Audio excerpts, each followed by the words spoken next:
Igor, você vai falar um pouquinho sobre o massacre de Katyn e você vai falar sobre, na verdade agora, Luftwaffe e a Força Aérea Real. Show? Tá. Eu vou fazer xixi, eu acho que eu tô bebendo muita água. Caramba! Mano, meu problema é grande. Não, Então, eu tenho que... Massacre de Katyn, na verdade, ele acontece na Polônia. Eu vou ser sincero pra vocês que eu não estudei muito esse assunto, mas em termos gerais, o que aconteceu? Os soviéticos eliminaram algo em torno de 15 mil oficiais poloneses. Eles levaram pra uma floresta, fuzilou a galera, botou em vala comum, etc. Eu vou repetir pra vocês, eu não estudei muito esse tema, eu não me lembro qual foi a justificativa soviética. Não justificativa, o cálculo. Eu já vou dizer por que não justificativa. Qual era o cálculo ali. Mas aparentemente eram oficiais, sabe, fiéis ao governo que fugiu pra Inglaterra. Querendo ou não, a Polônia tinha uma predominância de militares de direita, da ala pilsudista, que era aquela galera fiel ao Marechal Pilsudski, que morreu em 1935. Tem gente que fala assim, essa galera que os soviéticos mataram eram oficiais, assim, que tinham simpatias ao fascismo. Tem um debate que está em aberto que eu prefiro não entrar por ignorância, não quero vir aqui falar do que eu não sei. Tá. Mas por que eu tô falando desse massacre? Porque anos depois desse massacre, as valas foram encontradas, ainda durante a guerra. Essas valas foram encontradas e os nazistas acusaram os soviéticos de cometer esse massacre. Só que nessa altura do campeonato, a União Soviética já estava aliada com as potências ocidentais, os nazistas já estavam invadindo o território soviético, por isso que eles acham as valas e tal. E aí os soviéticos falam, não, isso aí é massacre nazista. O modus operandi é exatamente o que os nazistas estão fazendo, e de fato os nazistas faziam isso em massa, assim. Antes do Holocausto começar como uma matança sistemática planejada, tecnicamente para isso, para ser eficiente, os nazistas, eles estavam, era assim, juntar a galera, obriga a galera a cavar a cova, tiro na nuca e deu. Aí chega num ponto que eles, cara, a gente não tá conseguindo se livrar dos judeus do jeito que a gente quer. Isso é muito demorado, muito difícil.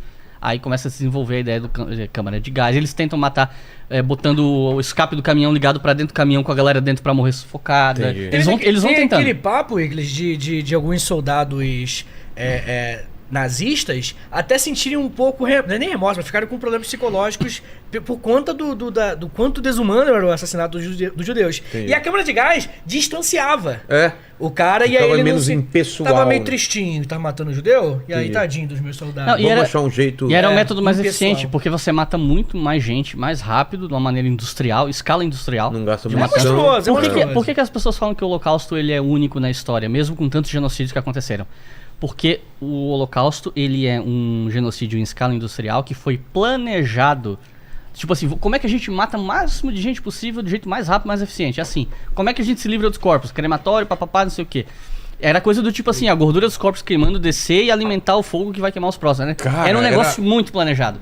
Aterradora. Então por isso que se fala que o Holocausto é um evento singular. Porque nenhum genocídio do mundo foi assim. Tão monstruoso. Mas, voltando pra Katyn, né? sistemático. Aí, nessa altura do campeonato, os nazistas já não tinham crédito na praça com ninguém. Então, os soviéticos falaram não. Esse massacre foram os alemães que cometeram. O modus operandi é todinho alemão. É o que eles estão fazendo no nosso território, inclusive. Ficou por isso. Durante anos, massacre nazistas. E os nazistas nunca assumiram esse BO. Quando chega nos anos 80, eu não me lembro exatamente por que incidentes diplomáticos, mas... do governo Gorbachev, que aí estava tendo toda aquela abertura política, etc. Isso já em 1990. União Soviética em outro momento. 1990, porque assim, depois do tempo começou a se pressionar, essa história, a galera ficou martelando, pô, tem caroço nesse angu, não sei o que lá, talvez, porque sempre, durante muito tempo ainda tinha gente que insistia, não, mas foram os soviéticos que fizeram isso. Eventualmente, em 1990, o governo Gorbachev libera as fontes e, através das fontes, é provado que o massacre foi cometido pelos soviéticos. E aí... ok, ponto pacífico. Aí logo depois a União Soviética acaba, tem uma liberação massiva de documentos e foi assim.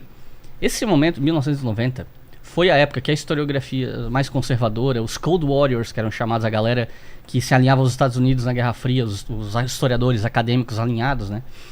Foi o momento que eles pintaram e bordaram. É o momento que surge o Francis Fukuyama falando do fim da história, que olha, essa situação provou que a finalidade da história é o capitalismo liberal, provamos que esse é o único caminho. Entendi. E assim, a historiografia, surge essa historiografia que é chamada de triunfalista, que é extremamente anticomunista e tal. Aí beleza, passou uns anos, 2000 e... sei lá, 12, não sei. O avião do presidente polonês cai no território russo, o cara morre. E aí começa a teoria da conspiração. será que não foram os russos que derrubaram esse avião? E aí o governo russo, que eu não lembro na época se era o Putin ou o Medvedev, porque teve uns 4 anos ali que o Medvedev foi presidente e o Putin foi primeiro-ministro, né? Eles falaram, não, olha, em um gesto de boa vontade, assim, para nossas relações com a Polônia, nós vamos liberar online esses documentos. Aí teve... Eu não sei dizer se eles liberaram novos documentos ou se eles só botaram online o que já estava disponível em arquivo. Tá. Mas tem algumas questões que estão em aberto ainda hoje sobre esse massacre. E a principal delas é: quem foram os perpetradores desse massacre? A gente sabe que o Estado soviético se responsabilizou, tomou a responsabilidade, mas quem eram os sujeitos que deram a ordem? Quem executou? Quem era o oficial que estava lá na hora? Por quê? Os nomes dessas pessoas não foram liberados.